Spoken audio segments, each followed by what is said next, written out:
Right. இயேசுவின் நாமத்தினாலே நீர் பேசும் நாங்கள் கேட்கட்டும். ஒரு விஷயம் எங்கள் மத்தியில் அசைவாடி எங்களை பலப்படுத்தி நீ நாளுக்குரிய கிருபையினாலும் இரக்கங்களினாலும் முடிசூட்டுவீராக. ராஜ்யம் கட்டப்படுவதாக இயேசு மூலம் ஜெபிக்கிறேன் ஜீவனுள்ள தகப்பனே.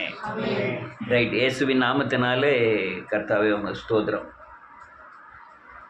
இப்போ அங்கங்கே இந்த என்ன தவறு பண்ணாலும் சிசிடிவி கேமரா இருக்குது.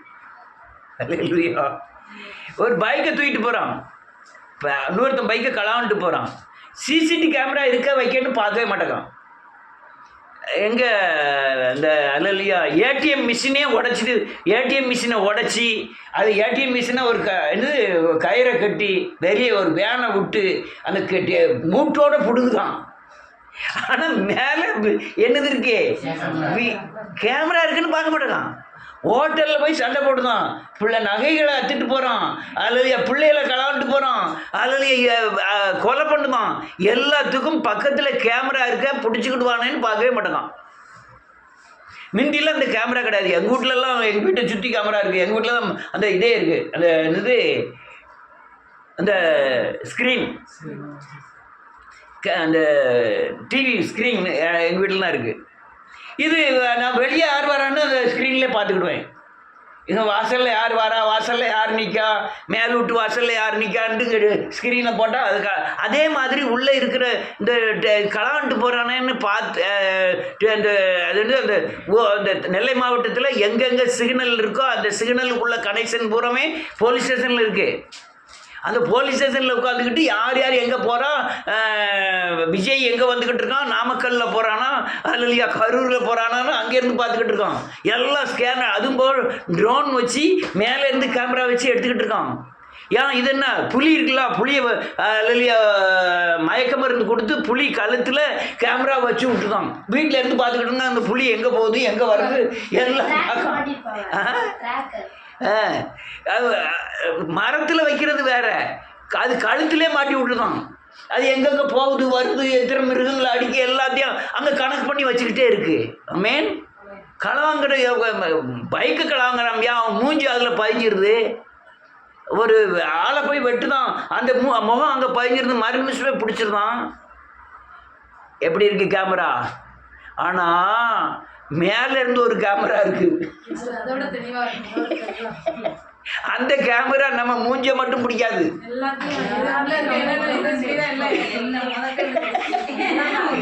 மனசுக்குள்ள என்ன நினைக்குங்கிறது அந்த கேமரா என்ன செஞ்சிடும், அப்படியே கேட்ச் பண்ணும். என்ன எண்ணுதோ என்ன நினைக்கும் எல்லாமே கேட்ச் பண்ணிடுதோம். இந்த கேமரா இருக்கிறத பார்க்காம எப்படி பைக்கை களவாங்கிறானோ அதே மாதிரி அநேகர் ஜெபமனுக்கு தேவன் பக்கத்தில் போய் நிற்கும்போது இவர் நம்ம மனசை பார்க்குறவர் வேற வெளியே உள்ள சத்தத்தை மட்டும் பார்க்குறவர் அல்ல அப்படின்னு மனுஷன் என்ன செய்ய மாட்டாங்க. தேவ சமூகத்தில் போய் அவருக்கு என்னமோ தெரியாத மாதிரியும் கதை விடுறத பார்த்தா பயங்கர செபத்திலே கதையெல்லாம் விடுறது.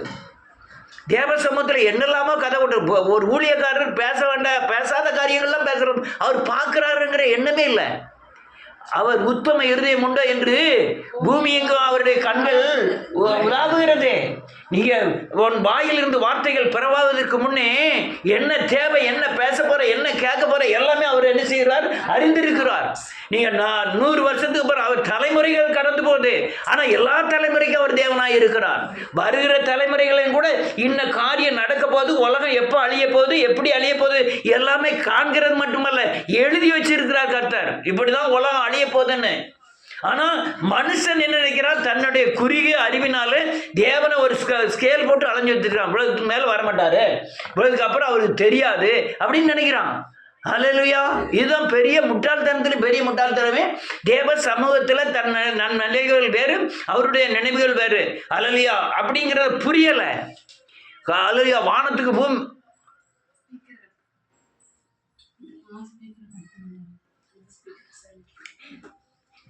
வானத்துக்கு பூமி எவ்வளவு உயரமோ அவ்வளவு உயரமுடையது அவர் ஞானங்கள். அல்லேலூயா. அளக்க முடியாத அறிவு உடையது இயேசுவின் நாமத்தினாலே.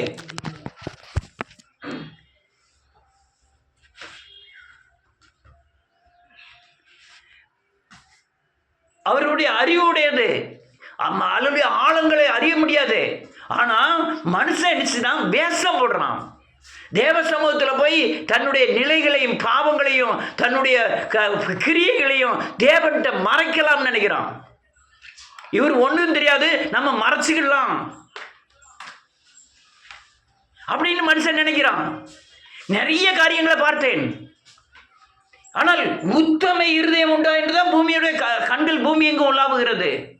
நம்ம செஞ்சு வந்த காரியங்களை அப்படியே மறைச்சிட்டு தேவ சமூகத்தில் வந்து பரிசுத்தத்தின் வேஷங்கள், உண்மைத்தன்மையின் வேஷங்கள் அப்படி போட்டு எதிர்காலத்தை பாழாக்கிடுறாங்க. நான் அநேக நேரம் சொல்லுவேன், நீ வெளியே எப்படி இருக்கீங்களோ அதே மாதிரி தான் தேவனுக்குள்ளே இருக்கணும். அல்லேலூயா. உன் இருதயம் என்ன பேசுதோ அதுதான், இருதயம் என்ன நினைக்க மாயா தான் பேசணும். அநேகருடைய தன்மை மாற்றமாக காணப்படுது, அது வேஷங்களாய் காணப்படுகிறது. என்ன ஆகும்யா? வேஷமாய் காணப்பட்ட தண்டனை உண்டாகும். அதுக்காக தான் நான் இப்போ பேசிக்கிட்டு இருக்கேன். நீங்கள் தேவன்கிட்ட நடிக்க ஆரம்பித்தா நம்ம வாழ்க்கையே நடிப்பாக மாறிடும். சில காரியங்களை நீங்கள் வெளியே நடத்துகிறத உள்ளே சொல்ல முடியாது, உண்மை.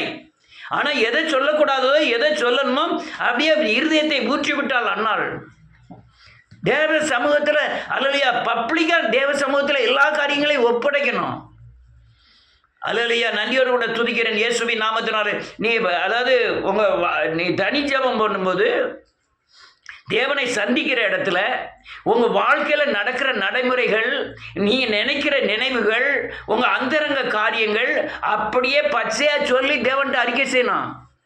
வேதம் தெளிவாக சொல்லுது, ஒன்றுக்கு கவலைப்படாமல் எல்லாவற்றையும் சோத்திரத்தோடு ஜெபத்தினாலும் வேண்டுதலினாலும் அவருக்கு என்ன செய்யுங்க? தெரியப்படுத்துங்கள். அப்போது எல்லாவற்றிற்கும் மேலாய் தேவ சமாதானம் உங்கள் இருதயத்தை ஆண்டு கொள்ளும். அல்லேலூயா. வேஷம், கடுமையான வேஷங்கள். அல்லேலூயா. பயங்கர நன்றியோடு கூட துதிக்கிறேன். இது வந்து நான் அறியாமை என்று சொல்லணும்னா துணிகரம் என்று சொல்லணும்னு தெரியல, இது துணிகரமாகவே காண்கிறேன். அறியாமை யாருக்கு? சத்தியம் தெரியாதவர்களுக்கு. அறிந்தவருக்கு அது துணிகரம். அந்த துணிகரத்தின் பிடியில் தான் அநேகர் சிக்கி வருங்காலத்தில் தேவன் ஒரு கிரியையும் செய்யக்கூடாதபடி அல்லையா பாதிக்கப்படுகிறார்கள். தேவன் உண்மைத்தன்மையை ரொம்ப விரும்புகிறார். நான் என்னுடைய எதிர்காலமே நான் தேவன்கிட்ட உண்மையாக இருக்கிறதுல தான் இருக்கு. மறைத்தல், ஒழித்தல், அல்லையா வாழ்ந்து சொல்லிடாதங்கிறது இதெல்லாம் பயங்கரமான துரோகமாகவே பார்க்கிறேன். துரோகம் மட்டுமல்ல, வருங்காலத்தில் தேவனுடைய கரத்தை கட்டி போடுகிற காரியமாகவே பார்க்கிறேன். இதிலெல்லாம் நீங்கள் சரியானபடி இருக்கணும். நீங்கள் ஒரு சகோதரன்ட்ட ஒரு சகோதரிக்கு சகோதரினாலும் சரி, நீங்கள் பழகும்போது பேசும்போது உண்மைத்தன்மை வேணும். அதுக்காண்டி இப்போ வீட்டில் உள்ள நடக்கிறத பூரா ஒப்பிக்கணும்னு சொல்லலை. ஆனால் என்ன பேசுகிறோமோ அதில் உண்மைத்தன்மை இருக்கணும். அல்லையா நன்றியோடு கூட துதிக்கிறேன். பரிசுத்தம் இருக்கணும். உங்கள் ஐம்புலன்களை அடக்கக்கூடிய தன்மை இருக்கணும். நீதி இருக்கணும். இதெல்லாம் இருந்தால் தான் தேவன் உங்களுக்குள்ள நீங்கள் தங்கும் ஆலயமாக இருப்பார். நான் ஒரு இது எழுதுன்னு நினச்சேன். பழைய ஏற்பாட்டில் ஆவியானவர் தங்குறதுக்கு இடமே இல்லை. அவர் நீ அடுத்த ஞாயிற்றுக்கிழமை அதான் சத்தியம் எழுதலாம்னு நினச்சிட்டு இருக்கேன். அவர் அல்லையா முதல் அதிகாரத்திலேயே ஆழத்தில் இருள் இருந்தது, அது ஒழுங்கின்மையுமாக வெறுமையுமாக இருந்தது. அதில் ஆவியானவர் அசைவாடி கொண்டிருந்தார். அவர் தங்க முடியல. நோவா காலத்தில் அவன் பேழையிலிருந்து புறா ஓடுதான். புறா எல்லா பக்கமும் பறந்துட்டு அவர் உள்ளங்கையை கால் வைக்கிற இடம் இல்லாமல் திரும்ப வந்துட்டு தங்கிறதுக்கு இடம் இல்லை. அதே மாதிரி ஒவ்வொரு காரியமும் இறங்கும்போது ஒரு மனுஷனுக்குள்ளே தங்கக்கூடாத சூழ்நிலைகள் இருந்தது. ஆனால் புதிய ஏற்பாடு அப்படி இல்லை. ஆவியானவர் உங்களுக்குள்ளே தங்கணும். யார் மேலே தங்குவதை நீ காண்பாயோன்னு வேதம் சொல்லுகிறது. அவர் உங்களுக்குள்ளே வாசமாக இருக்கிறார்னு வேதம் சொல்லுது. இந்த வாசமாக இருப்பது, இந்த தங்குவதெல்லாம் உங்கள் உண்மைத்தன்மையை வச்சு தான் இருக்குது.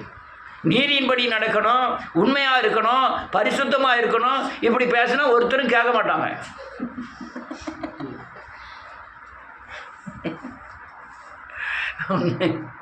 இது சத்தியம். நீ கேட்டாலும் கேட்காட்டாலும் இதுதான் சத்தியம். ரைட். நான் இப்படி நடித்தவங்களை ஒரு சிலர் மட்டும் உங்கள்கிட்ட காமிக்க. தாவீது நடிப்பு பயங்கர நடிப்பு. அடுத்தவன் மனைவி எடுத்துட்டான், கொலை பண்ணிட்டான். கொலை பண்ணி அவள் சிங்காசனத்தில் ஒருத்தருக்கும் தெரியாத மாதிரி உட்காந்துட்டான்.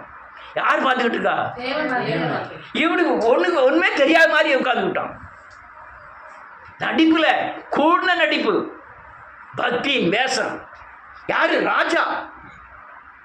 ஒருத்தர் வந்து அலலியா ஒரு பொம்பளை வந்து சொல்கிறான், நாத்தான் மேல் ஒரு பொம்பளை அனுப்புதான். அவள் வந்து சொல்கிறான், இந்த ஆட்டுக்குட்டி கதையெல்லாம் எல்லாத்துக்கும் தெரியும்.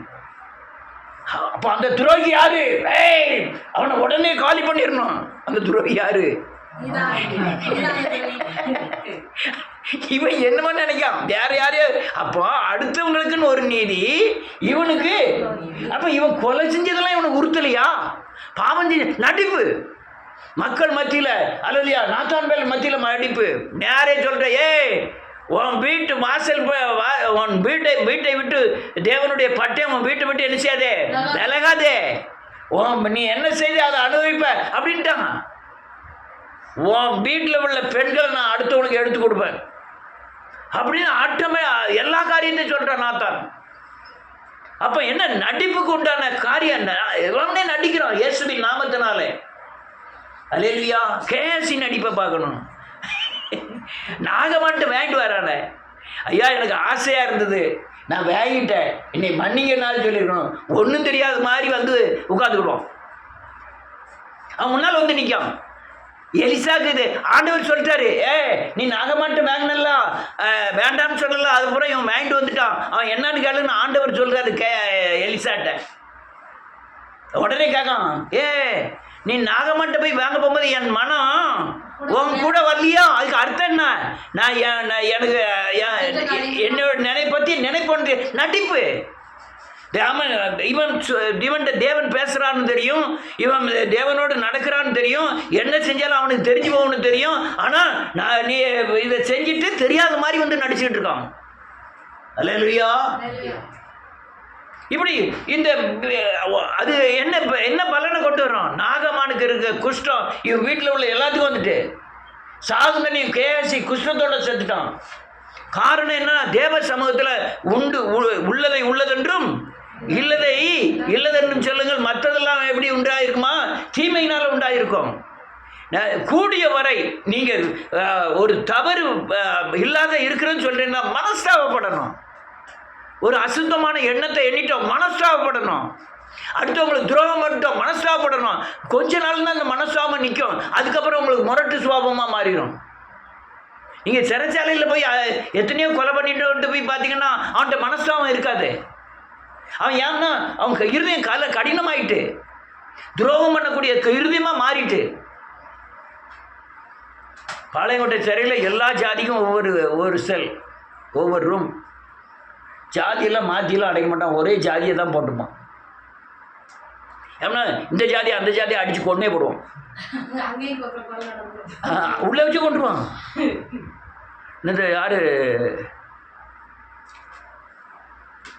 ஒருத்தன் கட்சி ஜாதி தலைவர், அவனை உள்ளே அடைச்சி உள்ளே வச்சு கொண்டுட்டானுவோ.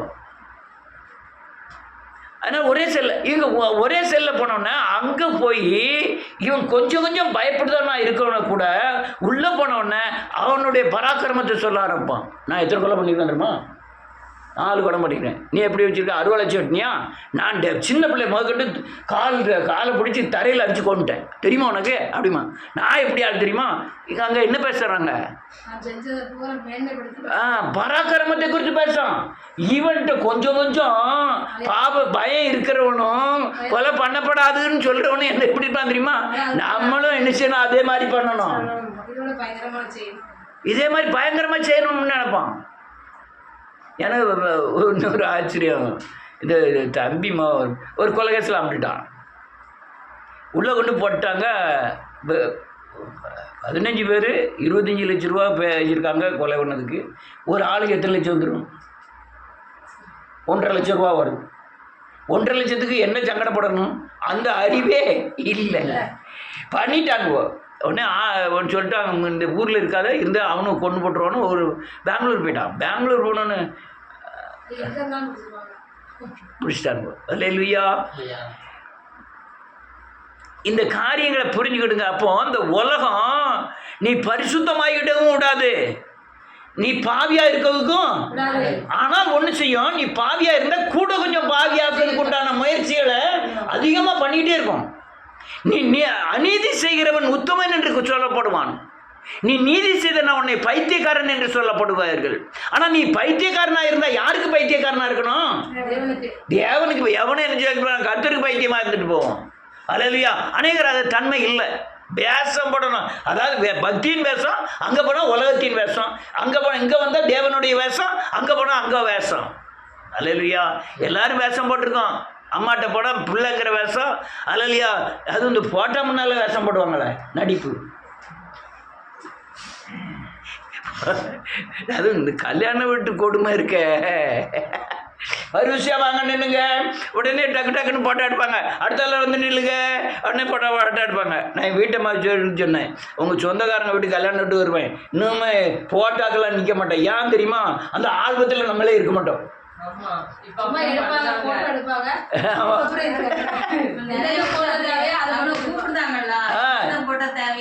இப்போ நிற்கிறதும் ரொம்ப போஸ் கொடுத்து அப்படி சிரிச்சு கிரிச்செல்லாம் நிற்பாங்க.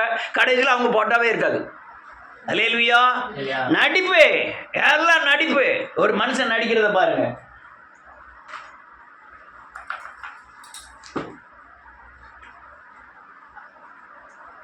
மத்தேயு எழுதின சுவிசேஷம் 26வது அதிகாரம் 14வது வசனத்திலிருந்து. செல்ல வாசிக்கலாம், வாசிக்கலாம்.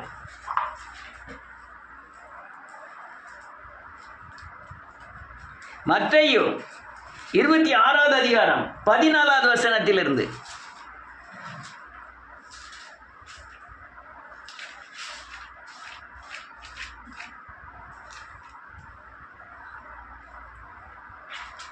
பக்கம் 41.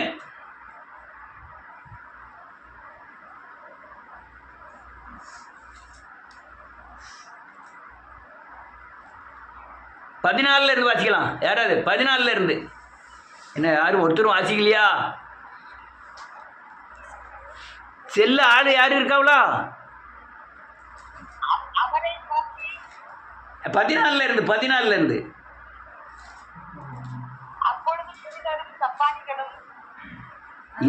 அது இல்ல, மத்தேயு 26வது அதிகாரம் 14வது வசனத்திலிருந்து. அப்பொழுது 11 ஒருவனாகிய யூதாஸ்காரியேத்து என்பவன் பிரதான ஆசாரியரிடத்திற்கு போய், நான் அவனை உங்களுக்கு காட்டிக் கொடுக்கிறேன், நீங்கள் எனக்கு என்ன கொடுக்கிறீர்கள் என்றான். ஆமென். அவர்கள் 30 வெள்ளிக்காசை கொடுக்க உடன்பட்டார்கள். 30 வெள்ளிக்காசு தான் ஒரு அடிமையோட விலை. இங்க பிரதான ஆசாரியருக்கும் இயேசுநாதருக்கும் பயங்கரமான பகை. அவரை இயேசுநாதரை கொல்லதுக்கு அவங்க பகை தேடுதாங்க. இவன் சீசனா இருக்கான், 3 வருஷமா தன்னை வாழ்க்கையை அர்ப்பணித்து தேவனோடு இருக்கான். இவன் எதிரிகிட்ட போய் சேர்றதுக்கு எதிரிட்டையும் நடிக்கணும், இங்கேயும் நடிக்கணும். அவன்கிட்ட போய் என்ன சொல்றான், நான் அவரை காட்டி கொடுத்ததுன்னு எவ்வளோ பைசா கொடுக்குறீங்க? அவன் 30 வெள்ளிக்காசுங்க விலை பேசியாச்சு. அல்லேலூயா. அடுத்தால என்ன நடக்கு பாருங்க. அடுத்தால வாசிமா.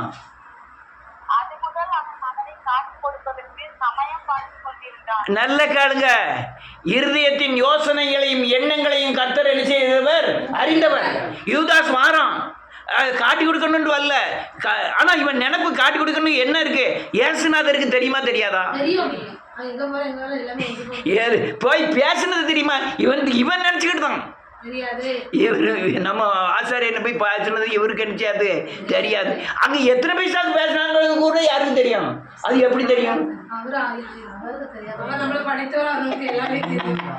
ஆனா இவனோட நினைப்பு அவருக்கு தெரியாது. நம்ம தெரியாம போய் பேல என்ன செஞ்சுட்டு வந்துட்டோம், பேசிட்டு வந்துட்டோம். இவரை எப்படியாவது காட்டி கொடுக்கணும். காட்டி இவ்வளவு அவருக்கு என்ன செய்தான் தெரியும். இவன் சமயம் பார்த்துக்கிட்டு இருக்காம. அடுத்தால என்ன எழுதிருக்கு? முதல் நாளிலே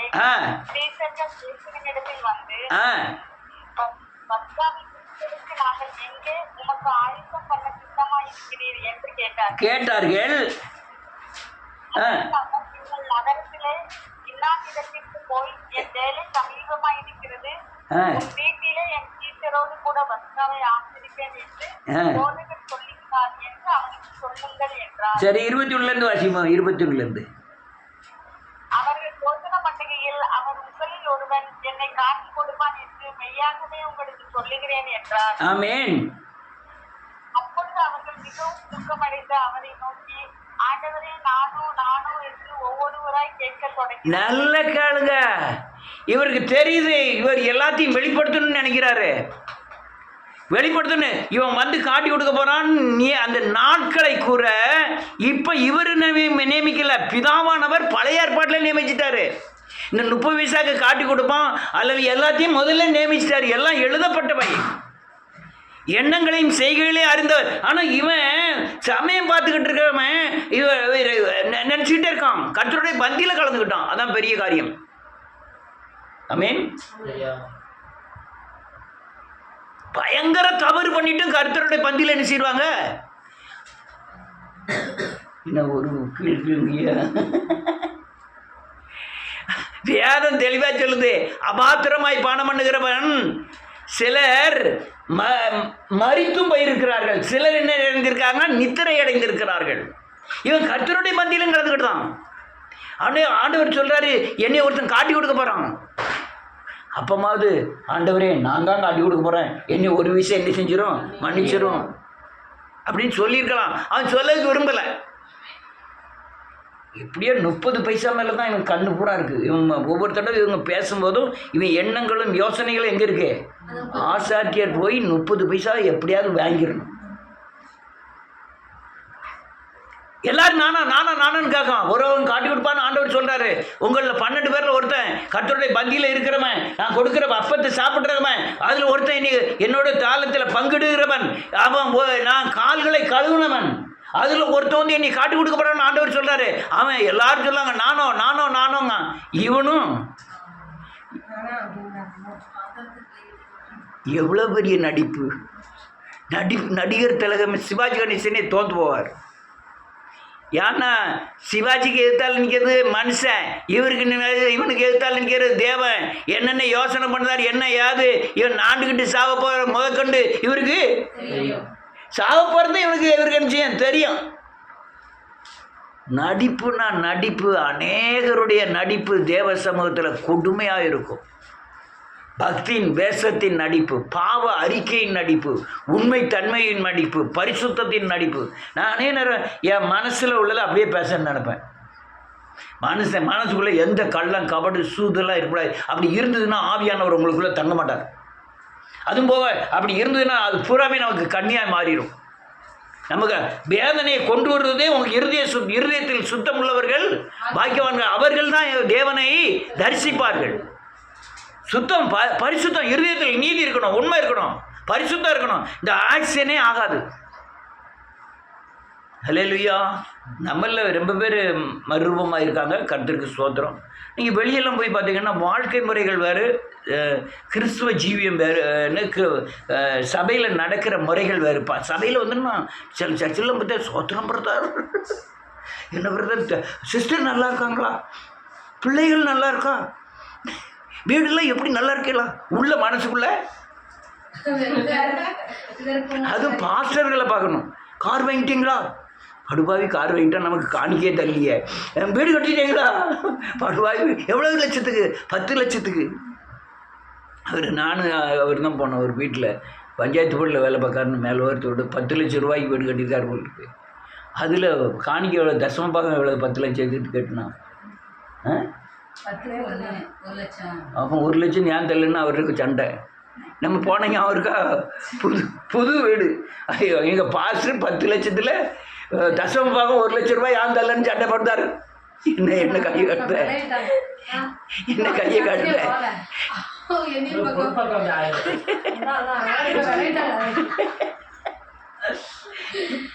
1 லட்சம் ஏன் ஆயிரம்னு சண்டை போட்டாரு. நானும் சண்டை போடணும் கடையத்தில்.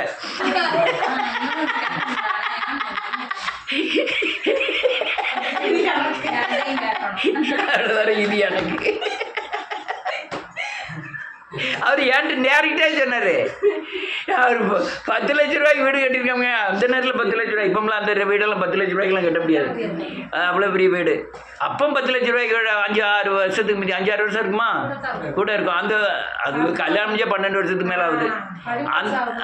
அது அப்போ 10 லட்சம் சரியான வீடு. பஞ்சாயத்து போர்டில் வேலை பார்க்காரு, துப்புரவு தொழிலாளி போல் இருக்கு. ஆனால் அவ்வளோ ஒரு வீடு கட்டியிருக்காரு. ஆனால் வீடு கட்டியிருக்காரு, 1,00,000 ரூபாய் ஏன் தரலன்னு சண்டை. அல்லேலூயா, அல்லேலூயா. நன்றியோடு கொடுத்து இதெல்லாம் இது சத்தியம், பயந்த வசனங்கள், வாழ்க்கை முறைகள், இதெல்லாம் கரெக்டாக இருக்கணும். அதனால் அப்படி இருந்தேன்னா நான் அந்த மரணத்தை குறித்து எழுதினேன். அநேகர் மரண பயம் அதிகம்.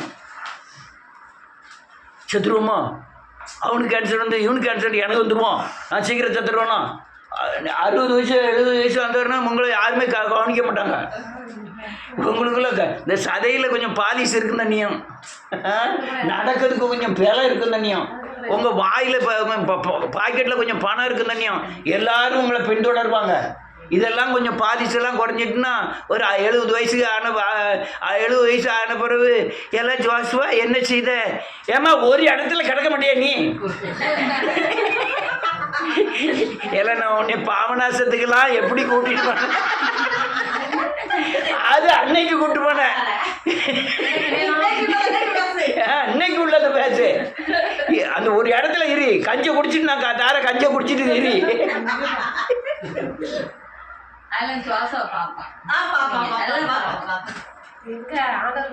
நம்ப கூடாது. நான் என் 2 பிள்ளைகளும் கூப்பிட்டு சொல்லிட்டேன், நீங்க என்னை சாப்பாடு போடணும், என்னை பராமரிக்கணும்னு நினைக்க வச்சாதீங்க. நானும் அதை நினைக்கல. பொண்டாட்டி சரி இருந்தால் தான் எனக்கு கஞ்சி ஊற்றுவேன். எனக்கு கஞ்சி ஊற்றுறதுக்கு மட்டுமில்ல, எனக்கு மாதத்துக்கு 2000 ரூபாய்க்கு மாத்திரை வாங்கணும். அதை நீ கொடுப்பியா? நான் இஷ்டத்துக்கு ஒரு டீயை குடிப்பேன், அதை கொடுப்பியா? நான் ஒரு இடத்துக்கு இஷ்டத்துக்கு போவேன், நீ தருவியா? எனக்கு எல்லாவற்றுக்கும் மேலே யார் பாப்பா? தேவன் பாப்பாரு. அப்போ அந்த நேரத்தில் யாருமே என்ன சீண்ட மாட்டாங்க. நான் இப்போ 65 வயசு ஆகுது, 75 வயசு ஆகிட்டுனா நீங்களே என்ன, நீங்கள் தெரியல பரவாயில்ல, ஒருத்தர் என்னை கவனிக்க மாட்டாங்க. ஆனால் 75 வயசுக்கு அப்புறம் நான் தேவன் என்னெல்லாம் செய்தாருன்னு என் மைண்டில் பிரிண்ட் இருக்குல்ல, அது பூரா என்னை பலப்படுத்திக்கிட்டே இருக்கும். அவர் செய்த அநேக நன்மைகள், நான் ஜெபக்கூட்டங்கள் அங்கே நடத்துனது, அங்கே தேவன் பேசின காரியங்கள், நீ இளமையில் தேவனுக்காய் பிரயாசப்பட்டு முதிர் வயதில் அதுதான் உனக்கு பலனாகும். அது உன்னை தேற்றி கொண்டு இருக்கும். நான் இந்த இடத்துல போய் ஜோக கூட்டம் நடத்தினேன், இவ்வளோ காரியங்களை பேசினாரு, சத்தியத்தின் பாதை, ஏகப்பட்ட வசனங்கள் பேசுறது, இதுவே எனக்கு போதுமானது. மருமவ துணை இல்லைன்னா ஜோசுவா கூட பிள்ளைய பேத்தியாட்ட விட மாட்டான், விட மாட்டான். நிறைய வீட்டில் பார்க்க கொஞ்சம் தோசை மாவு கொஞ்சம் மாவு கூட இருந்தால் கொஞ்சம் அனுப்புவாங்க, இல்லைன்னா அதுவும் கிடையாது, பார்க்கவே விட மாட்டாங்க. அது எங்க அனாதை விடுதலை கொண்டு போய் சேர்த்துருக்காங்க. அனாதை விடுதலை இருக்கிற பொம்பளையார் சொல்லுது, ஐயா அவன் என்ன பார்க்காட்டாலும் பரவாயில்ல, அந்த பேத்தியாவது என் கண்ணு தேடுது, கண்ணை 2 குத்தணும். அவன் நீங்கள் தேவன் மேலே பாசம் என் பிள்ளை பேத்தியா மேலே பேச வச்சிருக்கிய, பேத்தியா வளர்ந்தது தேவன் மேலே பேரம்னா அது பாசம். பேரன் பேத்தியா மேலே அப்படி உருகி பொங்குறது. மாமன் வராட்டாலும் பரவாயில்ல, பேரன் பேத்தி வாரிசு, இதெல்லாம் பயங்கரமான பேய் உலகத்திலே.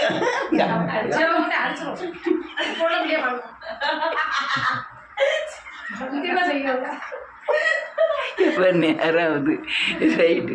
நடிப்பு எல்லாம் நடிப்பு, பிள்ளைகள்லாம் நடிப்பு. நாளைக்கு ஒரு கல்யாணம் முடிச்சுட்டு மருமக வந்தோடனே நம்மளெல்லாம் கவனிக்க மாட்டாங்க. கிரேசி இருக்கா, மருமகம் சரியாக இருந்தால் தான் நான் வீட்டுக்குள்ளே போக முடியும், இல்லைன்னா என்ன செய்ய முடியாது, வீட்டுக்குள்ளே போக முடியாது. அங்கே ஜெபசீன் இருக்கான், அவனை நான் நிர்வாகம் பண்ணி அவனுக்கு இது பண்ணி மத்தினா தான் நான் உள்ளே போக முடியும். அவன் பட்டாட்டி அடக்கி வச்சா நான் போக முடியும், இல்லைன்னா நான் உள்ளே போக முடியாது. ஆனால் எப்போனாலும் ஆண்டவர்கிட்ட என்ன செய்ய முடியும், போக முடியும். இந்த வேகம் நம்மளுக்கு பாதுகாப்பை தரும், சமாதானத்தை தரும். ஆனால் உண்மைத்தன்மையோட நடிப்பு இல்லாமல் தேவனை சேவிக்கணும். என்ன இதெல்லாம் உண்மையை பூரா சொல்லிட்டான்னு நினைக்கிறேன். இன்னொரு ஆளை பார்ப்போம். ஆதியாகமத்தின் புஸ்தகம் 27வது அதிகாரம். கொஞ்சம் கடகடன்னு வாச்சுன்னா அடுத்தால போயிடலாம். நான் ஒரே ஆளை தான் பார்க்க, 2 ஆளை பார்க்கணும்னு நினச்சேன், ஒரு ஆள் தான் பார்க்க முடியும். அதனால் வாட்சி முடிச்சிருவோம். ஆதியாகமத்தின் புஸ்தகம் 27வது அதிகாரம் 18வது வசனத்திலிருந்து. அவன் தன் தகப்பனிடத்தில் வந்து என் தகப்பனே என்றான். அதற்கு அவன், இதோ இருக்கிறேன், நீ யார் என் மகனே என்றான். அப்பொழுது யாக்கோபு தன் தகப்பனை நோக்கி, நான் உமது மூத்த மகனாகிய ஏசா, நீர் எனக்கு சொன்னபடியே செய்தேன். உம்முடைய ஆத்துமா என்னை ஆசீர்வதிக்கும்படி நீர் எழுந்து உட்கார்ந்து நான் வேட்டையாடி கொண்டு வந்ததை புசியும் என்றான். அப்பொழுது ஈசாக்கு தன் குமாரனை நோக்கி, என் மகனே, இது உனக்கு இத்தனை சீக்கிரமாய் எப்படி அகப்பட்டது என்றான். அவன், உம்முடைய தேவனாகிய கர்த்தர் எனக்கு நேரிட பண்ணினார். எவ்வளவு பெரிய நடிப்பை பாருங்க. 2 பேர் இருக்கான். பழத்துக்கு சண்டை போட்ட மாதிரியா, அண்ணனும் தம்பியும் பழத்துக்கு சண்டை போட்ட 2 பேர் இருக்கான். நீ மாம்சத்தை புசிச்சு கொண்டா நான் ஆசீர்வதிக்க போறேன்ட்டு பெரியவன்ட்டு சொல்லிட்டான். அம்மா காட்ட உடனே அம்மா என்ன சொல்லிட்டா, இவன் பெரியவன் போய் வேட்டையாடுறதுக்குள்ள இவனுக்கு ஒரு ஆட்டுக்குட்டியை பிடிச்சி அடித்து கறியை ரெடி பண்ணி ஆசீர்வாதத்தை வாங்கணும்னு போயிட்டாங்க. அல்லேலூயா. இவன் எங்கே இது கையில் கொண்டு போகிற என்னது? ஆட்டுக்கறி. அவன் சொல்கிறது என்னது? மான், அந்த மிருகங்களுடைய சமைச்சு கொண்டு வந்தது. அவன் கேட்கவும் செய்தான், இது நீ யாருப்பா? நான் தான் மூத்த. நடிப்பு எவ்வளோ பேர். யார்கிட்ட நடிக்கான்? நம்ம யார்கிட்ட நடிக்கான்?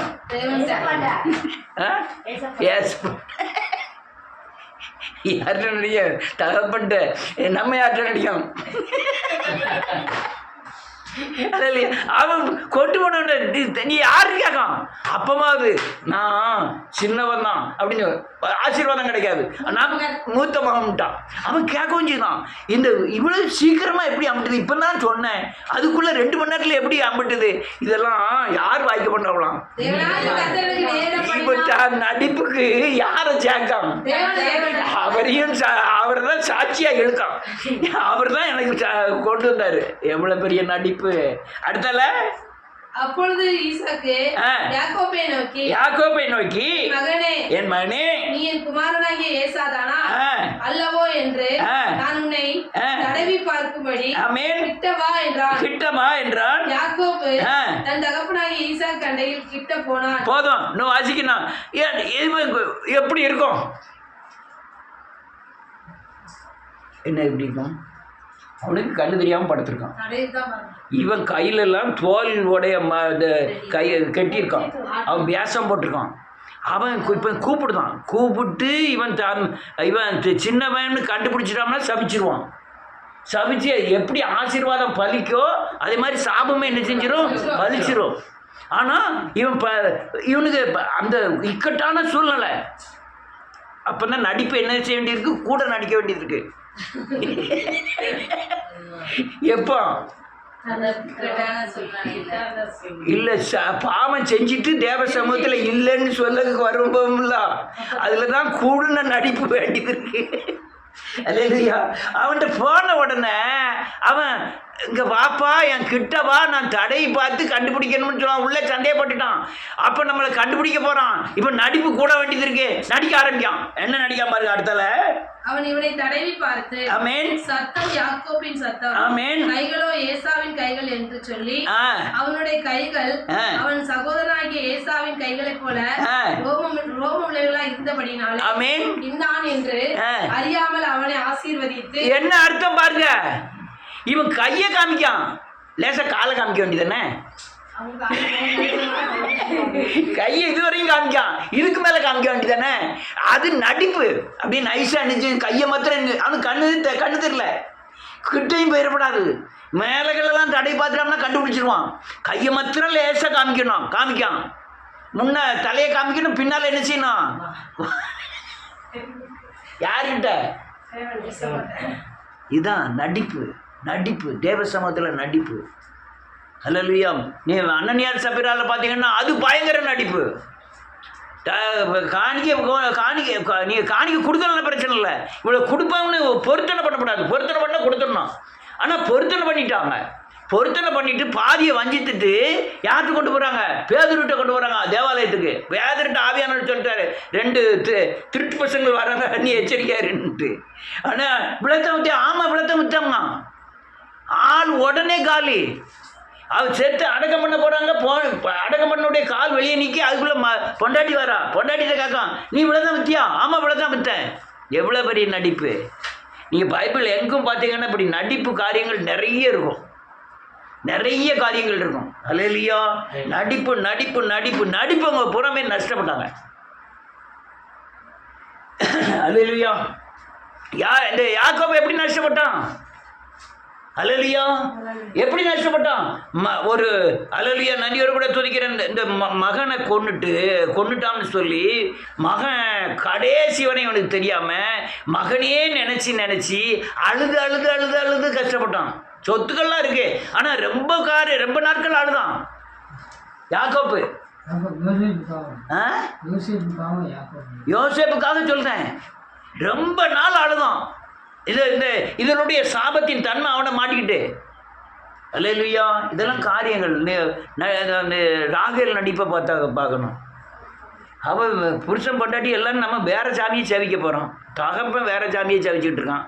நம்ம புருஷங்களோட போகிறதுனால புருஷன் சாமியை தான் சேவிக்கணுன்ட்டு முடிவாயாச்சு. அப்போ அந்த சாமி நமக்கு வேண்டாம். ஆனால் இவ என்ன செஞ்சுட்டா? எடுத்து வச்சுக்கிட்டு வந்து கேட்டான் தகப்பன். ஆமாம், என்கிட்ட தான் இருக்குது, வச்சுக்கன்னு சொல்லியிருக்கலாம். அவள் உடனே டக்குன்னு அந்த கூடையில் உட்காந்துக்கிட்டு, நான் வீட்டுக்கு விளக்கமாக இருக்கேன், நான் எந்திக்கப்படாது. அவன் உடனே டக்குன்னு சரிட்டான். அங்கே தான் என்னத்தை வச்சுருக்கான். எவ்வளோ பெரிய நடிப்பு! அல்லேலூயா. என்ன நஷ்டம் என்ன ஆகுது? அந்த கொஞ்ச நாள்லேயே ஆளே அவுட்டு. நடிப்பு செல்லவே செல்லாது. அதனால் தேவ சமூகத்தில் இந்த நடிப்பு உண்மைத்தன்மை இருந்தால் ஆசீர்வதிக்கப்படுவீங்க. நடிப்பு இருந்ததுன்னா நம்முடைய எதிர்கால வாழ்க்கை பயங்கரமாக பாதிக்கும். நீங்கள் ஏன்ட்ட உண்மை சொல்லணுங்கிற அவசியம் இல்லை. தேவ சமூகத்தில் முழங்கால் படியும் போது இப்படி காரியங்கள் எனக்கு நடந்துட்டு, இப்படி நினச்சிட்டேன், இப்படி செஞ்சிட்டேன், இப்படி பார்த்துட்டேன், இப்படி பேசிட்டேன், இதை நீ அறிக்கை செஞ்சு நீ சரியானபடி தேவனுக்கும் உங்களுக்கும் சரியான ஐக்கியத்தை ஏற்படுத்திக்கணும். அப்படி ஐக்கியம் இருந்தால் நீங்கள் பாதுகாக்கப்படுவீர்கள். நீங்கள் ஐக்கியம் இல்லைன்னா பிசாசின் கிரியைகளினாலே நீங்கள் அன்னியால் செப்பரால் மாதிரியும் ராகேல் மாதிரியும் அல்லது யூதாஸ் மாதிரியும் நீங்கள் அதிகமாக பாதிக்கப்படுவீங்க. கேஎஸ்லாம் ஆயுசு முழுக்கும் குஷ்டரோகியாக இருந்தான். நீங்கள் ஒத்துக்கிட்டீங்கன்னா சரியான விடுதலை ஆயிரும், ஒத்துக்கிடலைன்னா மாட்டிக்கிறோம். அதனால் இதுதான் காரியம். கர்த்தர் உங்களை ஆசீர்வதிப்பாராக. எல்லாரும் முழங்கால் படிக்கிறோம்.